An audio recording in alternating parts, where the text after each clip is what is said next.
Feliz y bendecido día, aprendiendo un curso de milagros. El secreto de la verdadera oración es olvidarte de las cosas que crees necesitar. Pedir algo específico es igual que ver el pecado primero y luego perdonarlo. Del mismo modo, al orar pasas por alto tus necesidades específicas, tal como las ves, y las dejas en manos de Dios.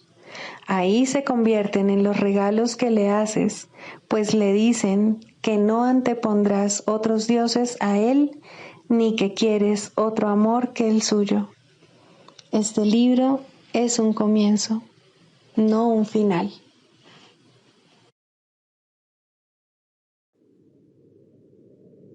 Del prefacio que postula, párrafo 9.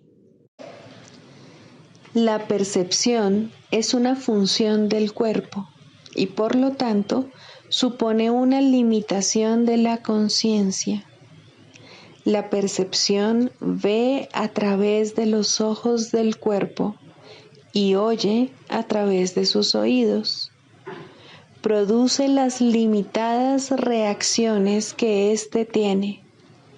El cuerpo aparenta ser, en gran medida, automotivado e independiente, mas en realidad solo responde a las intenciones de la mente. Si la mente lo utiliza para atacar, sea de la forma que sea, el cuerpo se convierte en la víctima de la enfermedad, la vejez y la decrepitud. Si la mente, en cambio, acepta el propósito del Espíritu Santo, el cuerpo se convierte en un medio eficaz de comunicación con otros, invulnerable mientras se le necesite, que luego sencillamente se descarta cuando deja de ser necesario. De por sí, el cuerpo es neutro, como lo es todo en el mundo de la percepción. Utilizarlo para los objetivos del ego o para los del Espíritu Santo depende enteramente de lo que la mente elija.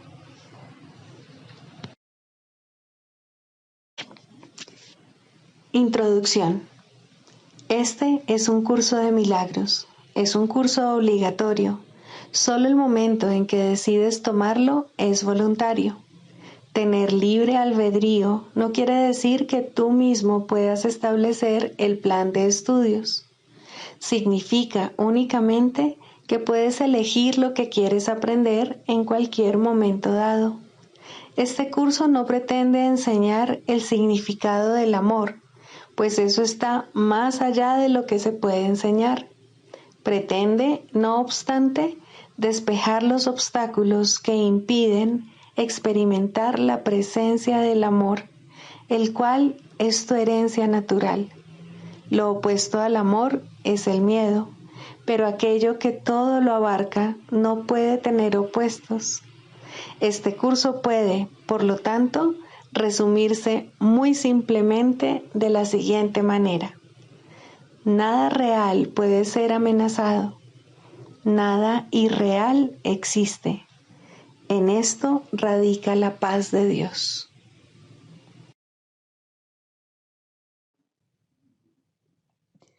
Capítulo 1. El significado de los milagros. Primero, principios de los milagros. Principio 6. Los milagros son naturales. Cuando no ocurren, es que algo anda mal.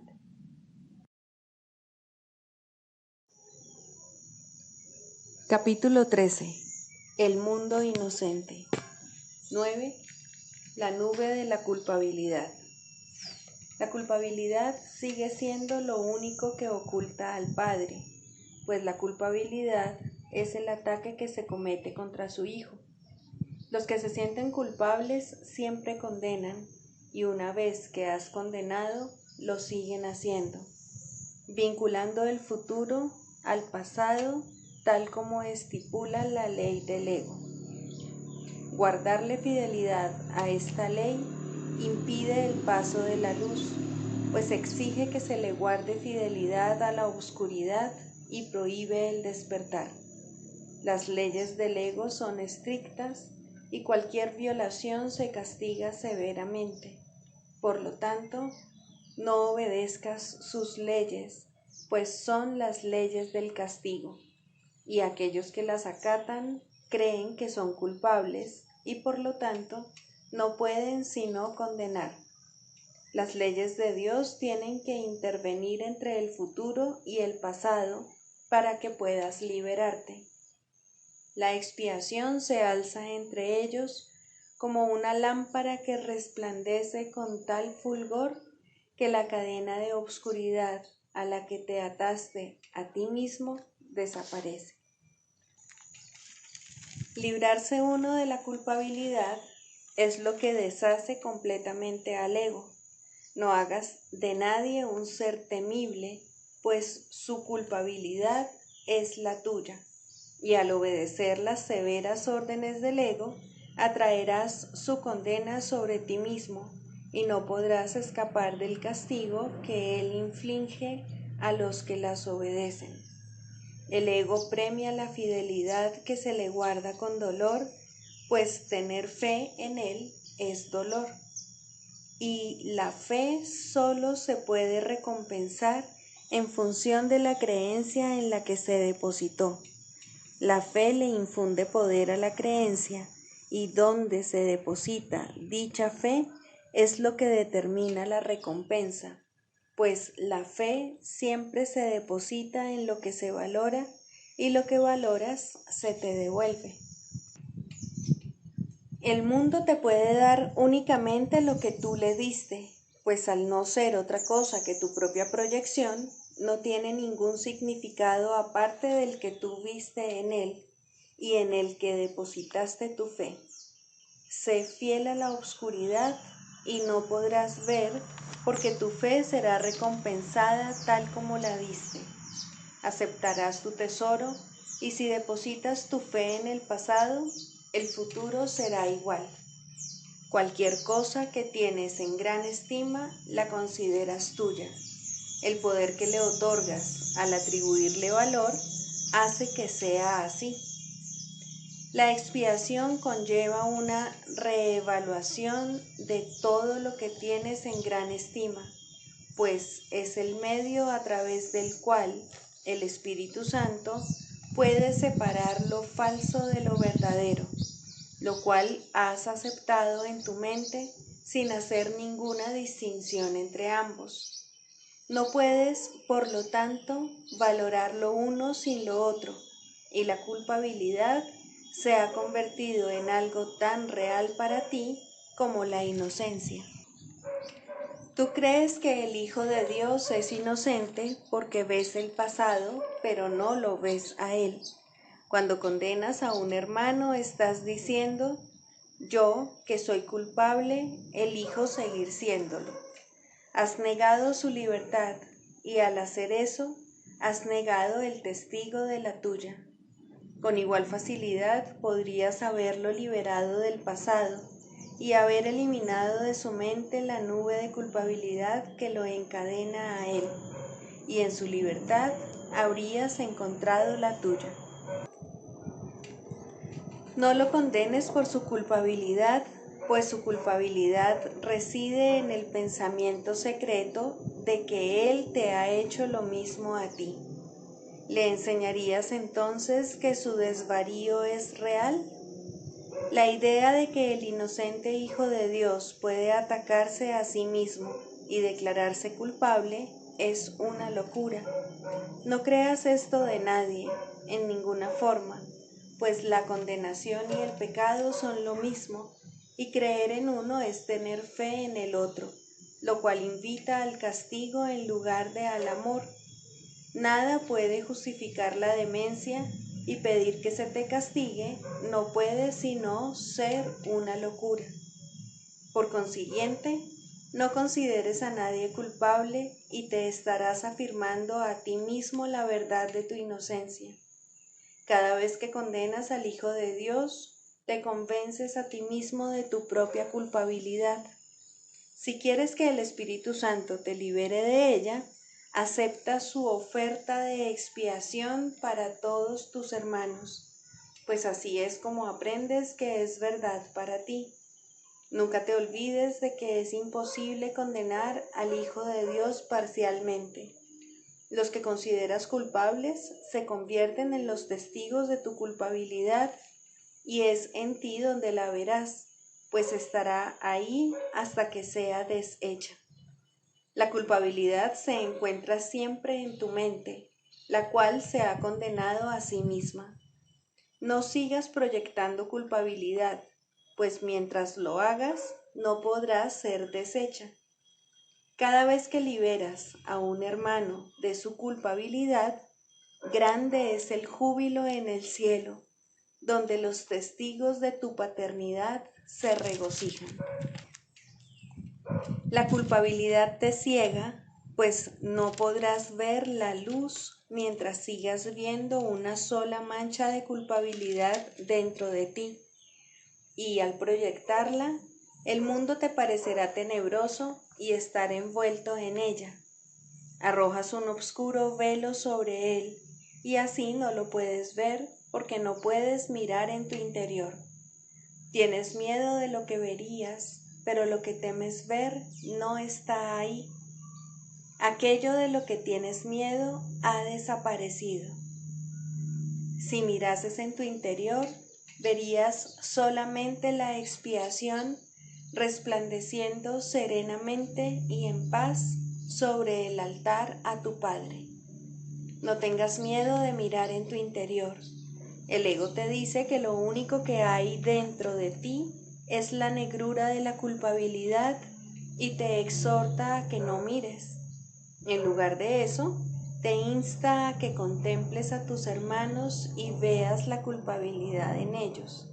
Mas no puedes hacer eso sin condenarte a seguir estando ciego, pues aquellos que ven a sus hermanos en las tinieblas y los declaran culpables en las tinieblas en las que los envuelven, tienen demasiado miedo de mirar a la luz interna.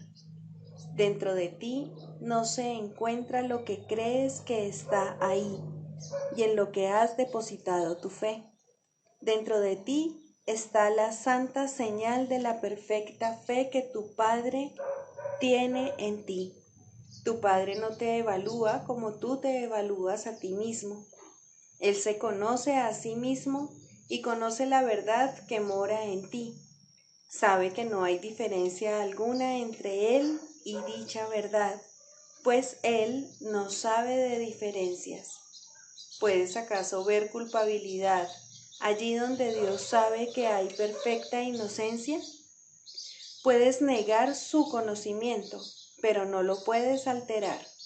Contempla, pues, la luz que Él puso dentro de ti y date cuenta de que lo que temías encontrar ahí ha sido reemplazado por el amor.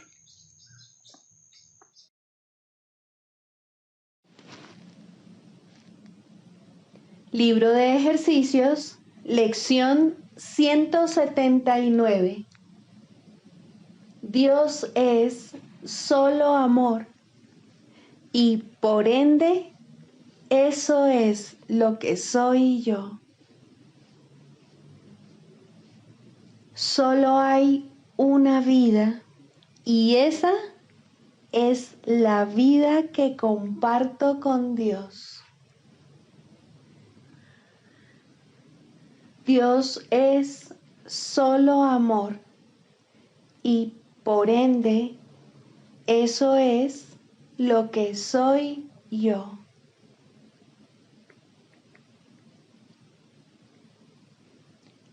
Tu gracia me es dada, la reclamo ahora. Dios es solo amor y por ende eso es lo que soy yo.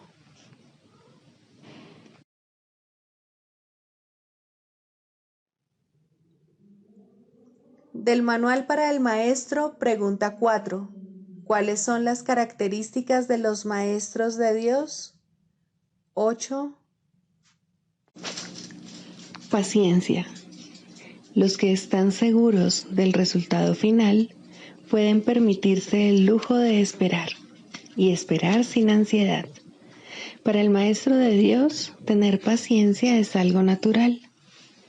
Todo lo que ve son resultados seguros que ocurrirán en un momento que tal vez aún le sea desconocido, pero que no pone en duda. El momento será tan apropiado como la respuesta. Y esto es verdad con respecto a todo lo que ocurre ahora u ocurra en el futuro. En el pasado no se produjeron tampoco errores, ni ocurrió nada que no sirviese para beneficiar al mundo, así como aquel a quien aparentemente le ocurrió. Tal vez esto no se entendió así en su momento. Con todo, el Maestro de Dios está dispuesto a reconsiderar todas sus decisiones pasadas, si éstas le están causando dolor a alguien. Tener paciencia es algo natural para aquellos que tienen confianza. Seguros de la interpretación final de todas las cosas en el tiempo, ningún resultado, ya visto o por venir, puede causarles temor alguno.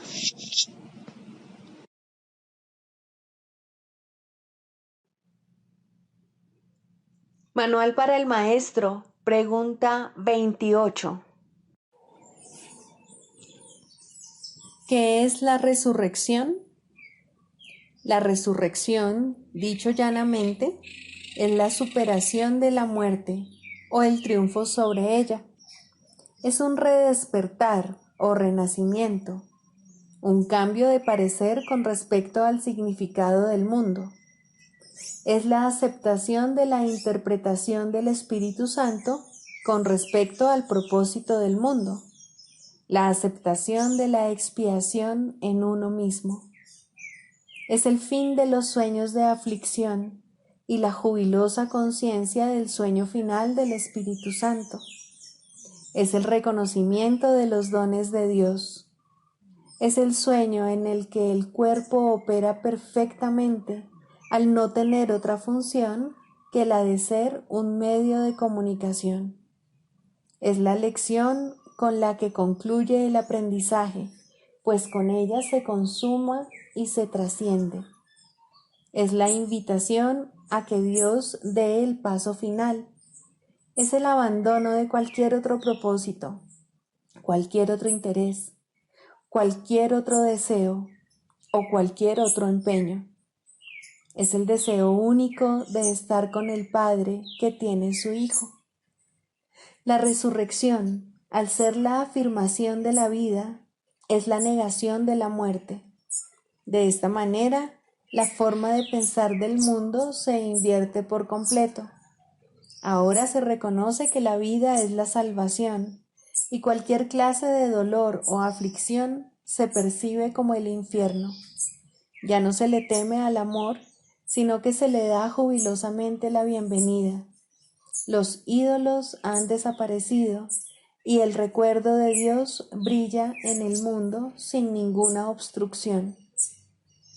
Se ve la faz de Cristo en toda cosa viviente y no se mantiene nada en la oscuridad, excluido de la luz del perdón. Ya no quedan pesares sobre la tierra, el júbilo del cielo ha descendido sobre ella. Ahí termina el programa de estudios. De ahí en adelante no habrá necesidad de más instrucciones. La visión ha sido totalmente corregida y todos los errores han sido deshechos. El ataque no tiene sentido y la paz ha llegado. Se ha alcanzado la meta del programa de estudios. Los pensamientos se dirigen hacia el cielo y se apartan del infierno.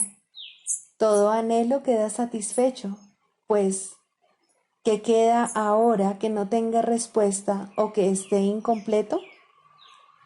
La última ilusión se extiende sobre el mundo, perdonándolo todo y sustituyendo todo ataque. Se ha logrado la inversión total. No queda nada que contradiga la palabra de Dios. No hay nada que se oponga a la verdad.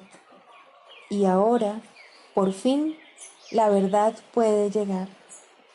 Cuán pronto vendrá cuando se le invite a entrar y a envolver semejante mundo. Todos los corazones palpitantes se encuentran tranquilos y llenos de gran expectación, porque la hora de lo eterno está por llegar. La muerte no existe, el Hijo de Dios es libre, y en su libertad radica el fin del miedo. Ya no quedan en la tierra lugares ocultos que puedan dar refugio a ilusiones enfermizas, a sueños de temor o a percepciones falsas del universo. Todas las cosas se ven en la luz, y en la luz se transforma y se comprende su propósito. Y nosotros, los hijos de Dios, nos levantamos del polvo y contemplamos nuestra perfecta impecabilidad.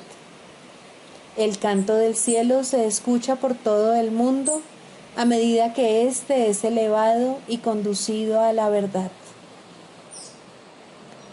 Ahora no hay distinciones, las diferencias han desaparecido y el amor se contempla a sí mismo.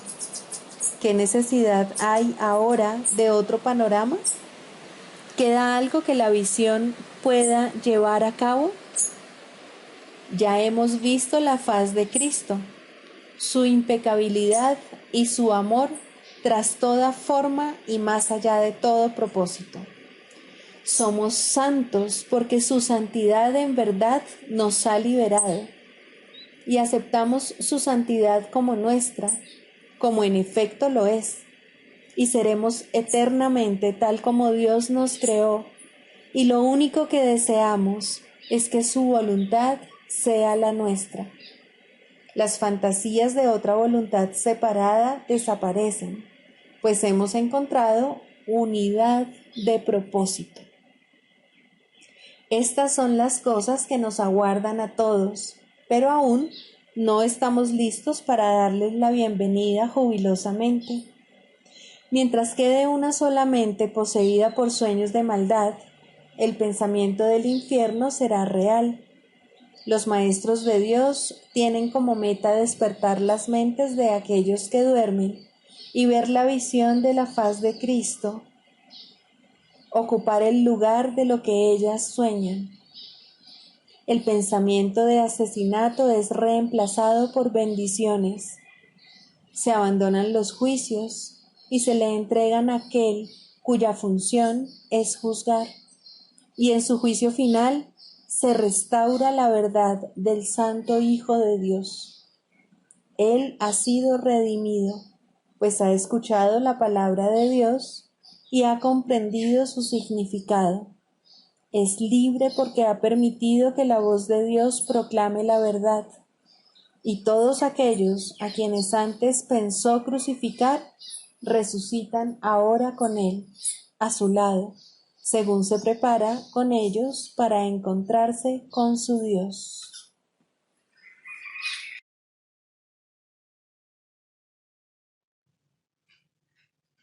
Clarificación de términos. El ego, el milagro. Las ilusiones no perdurarán. Su final es indudable y eso es lo único que es seguro en su mundo. Por eso es por lo que es el mundo del ego. ¿Qué es el ego? El ego no es más que un sueño de lo que en realidad eres. Un pensamiento de que estás separado de tu Creador y un deseo de ser lo que Él no creó. El ego es un producto de la locura, no de la realidad. Es tan solo un nombre para lo innombrable, un símbolo de lo imposible, una elección de opciones que no existen. Le damos un nombre solo para que nos ayude a entender que no es más que un pensamiento ancestral según el cual aquello que se ha inventado es inmortal. Mas, ¿qué podría proceder de ello, excepto un sueño que, al igual que todos los demás sueños, tan solo puede terminar en la muerte? ¿Qué es el ego? El ego no es nada, pero se manifiesta de tal forma que parece ser algo. En un mundo de formas no se puede negar al ego, pues solo él parece real. Mas, ¿podría el Hijo de Dios, tal como su Padre lo creó, morar en una forma o en un mundo de formas? Si alguien te pide que definas al ego y expliques cómo se originó, es porque cree que el ego es real e intenta, por definición, asegurarse de que su naturaleza ilusiva quede oculta tras las palabras que parecen otorgarle realidad. Ninguna definición que se haya hecho de una mentira puede hacer que ésta sea verdad, ni tampoco puede haber una verdad que las mentiras puedan realmente ocultar. La irrealidad del ego no se niega con palabras, ni su significado se vuelve claro por el hecho de que su naturaleza parezca tener una forma. ¿Quién puede definir lo indefinible? Sin embargo, incluso para esto hay una respuesta. No podemos formular realmente una definición de lo que es el ego, pero sí podemos decir lo que no es. Y esto lo podemos ver con perfecta claridad. Basándonos en eso, podemos deducir lo que es. Observa su opuesto y verás la única respuesta que tiene sentido. A lo opuesto al ego, desde cualquier punto de vista, origen, efectos y consecuencias, le llamamos milagro. En él encontramos todo lo que no tiene que ver con el ego en este mundo. El milagro es lo opuesto al ego, y solo en él podemos observar lo que era el ego, pues en él vemos lo que éste aparentemente hacía, y la causa y sus efectos no pueden sino seguir siendo una misma cosa. Donde antes había obscuridad, ahora veremos luz. ¿Qué es el ego? Lo que antes era la obscuridad. ¿Dónde está el ego? Donde antes estaba la oscuridad. ¿Qué es ahora y dónde puede encontrársele? No es nada y no se le puede encontrar en ninguna parte. Ahora la luz ha llegado y su opuesto se ha ido sin dejar ni rastro. Donde antes había maldad, ahora hay santidad. ¿Qué es el ego? Lo que antes era maldad. ¿Dónde está el ego? En una pesadilla que solo parecía ser real mientras la estabas soñando. Donde antes había crucifixión, ahora está el Hijo de Dios. ¿Qué es el ego? ¿Quién tiene necesidad de preguntar? ¿Dónde está el ego? ¿Quién necesita ir en busca de ilusiones ahora que los sueños han desaparecido? ¿Qué es un milagro? Un milagro es un sueño también, pero si observas todos los aspectos de ese sueño, jamás volverás a dudar. Observa el bondadoso mundo que se extiende ante ti mientras caminas envuelto en mansedumbre.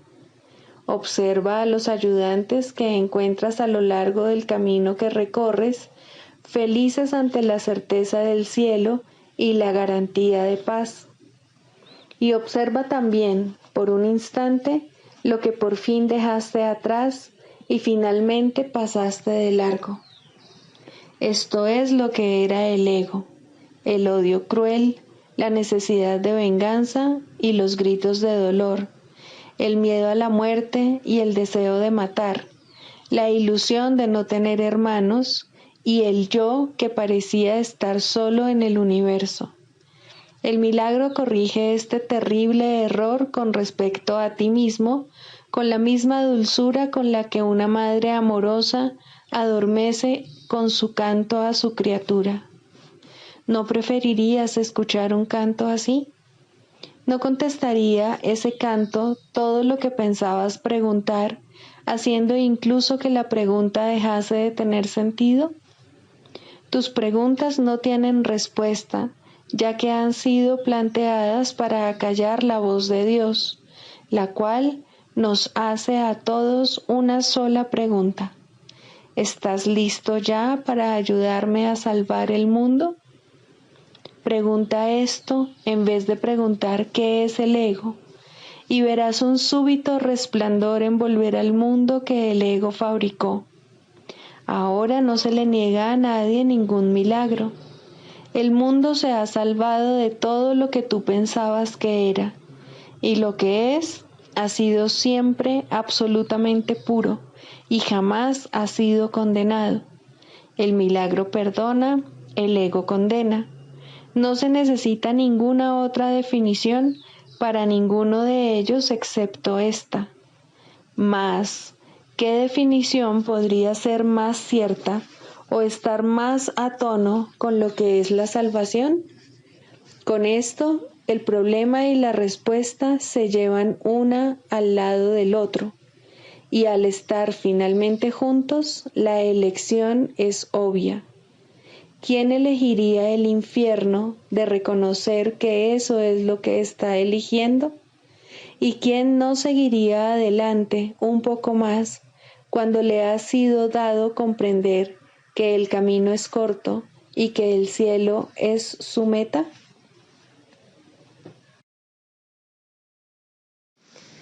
El proceso de la psicoterapia. Sexto, la definición de la curación. El proceso de la psicoterapia se puede definir, entonces, simplemente como perdón, pues ninguna curación puede ser otra cosa. Los que no perdonan están enfermos, pues creen que ellos no han sido perdonados.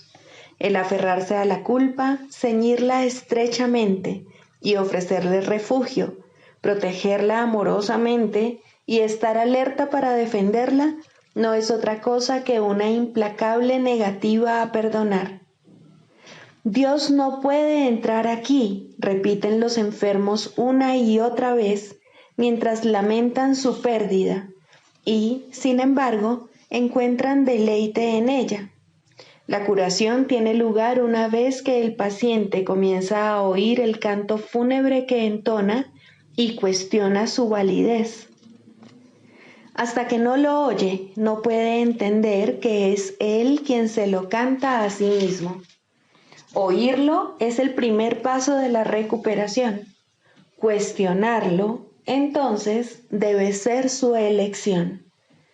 Hay una tendencia, y muy fuerte por cierto, a oír este canto de muerte solo por un instante y a descartarlo sin haberlo corregido. Estas fugaces tomas de conciencia representan las muchas oportunidades que literalmente se nos brindan para cambiar de melodía. En su lugar podemos oír el sonido de la curación, pero antes debe surgir la voluntad de cuestionar la realidad del canto de condenación. Las extrañas distorsiones que de manera inextricable están entretejidas dentro del concepto del yo, que en sí no es más que la pseudocreación, hacen que ese feo sonido parezca realmente hermoso. Mas, en lugar de esos estrepitosos y desagradables chillidos, podría oírse el ritmo del universo, el cántico del ángel heraldo y otros más. El oído traduce, no oye. El ojo reproduce, no ve. La tarea de ambos es hacer agradable aquello que se invoca, por muy desagradable que pueda ser. Responden a las decisiones de la mente, reproduciendo sus deseos y traduciéndolos a formas aceptables y placenteras. A veces, el pensamiento que hay tras la forma se deja entrever, pero solo por un momento, y la mente se asusta y comienza a dudar de su cordura. mas no permite que sus esclavos cambien las formas que contemplan ni los sonidos que oyen. Estos constituyen sus remedios, sus protectores contra la demencia. Estos testimonios que los sentidos ofrecen tienen un solo propósito: justificar el ataque y de esta manera conservar la falta de perdón sin que se reconozca como tal. Cuando se la ve sin disfraz, resulta intolerable. Sin protección no podría perdurar. He aquí donde se atesora toda enfermedad, pero sin reconocer que es así. Pues cuando una falta de perdón no se reconoce, la forma que adopta la hace parecer algo distinto. Y ahora es ese algo distinto lo que parece aterrorizar. Pero no es el algo distinto lo que puede ser sanado. No está enfermo y no necesita remedio alguno. Concentrar tus esfuerzos curativos en ello es inútil. ¿Quién puede curar lo que no está enfermo y hacer que se recupere? La enfermedad adopta muchas formas y lo mismo hace la falta de perdón. Las formas que adopta una no hace sino reproducir las formas que adopta la otra, pues son la misma ilusión. Tan fielmente la una se traduce a la otra, que un estudio riguroso de la forma que adopta una enfermedad revela claramente la forma de falta de perdón que representa. No obstante, ver esto no produce una curación. Esta se logra mediante un solo reconocimiento, que únicamente el perdón cura una falta de perdón y que solo una falta de perdón puede ser el origen de cualquier clase de enfermedad. Darse cuenta de esto es la meta final de la psicoterapia. ¿Cómo se alcanza? El terapeuta ve en el paciente todo aquello que él no se ha perdonado a sí mismo y de esta manera se le da otra oportunidad de verlo, reevaluarlo y perdonarlo. Cuando esto ocurre, ve sus pecados desaparecer en un pasado que ya no está aquí. Hasta que no lo haga, no podrá sino pensar que el mal lo asedia aquí y ahora. El paciente es la pantalla sobre la que el terapeuta proyecta sus pecados y esto le permite poder deshacerse de ellos. Mas si conserva un pequeño aspecto del pecado que esté percibiendo, su liberación es parcial y no está asegurada. Nadie se cura solo. Este es el feliz canto que la salvación entona a todo aquel que oye su voz. Nunca serán suficientes las veces que esta afirmación deba ser recordada por todos aquellos que se consideran terapeutas. No hay otra manera de ver a sus pacientes salvo como los portadores del perdón, pues son ellos quienes vienen a demostrarles su impecabilidad ante ojos que aún creen que el pecado existe y que se puede ver. Mas la prueba de la impecabilidad, vista en el paciente y aceptada en el terapeuta, ofrece a la mente de ambos un convenio en el que se encuentran, se unen y se hacen uno.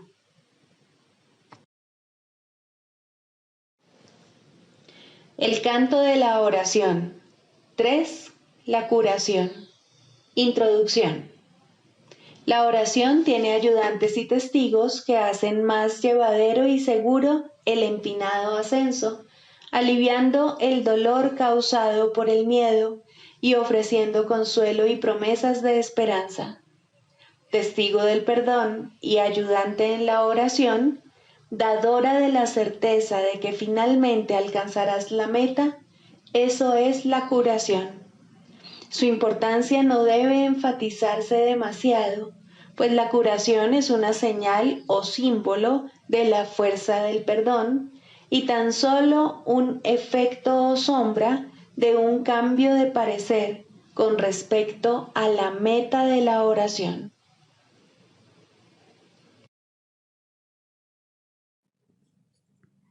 Sigamos a Jesús haciendo del perdón algo tan natural como respirar y algo tan vital como el aire. Amén.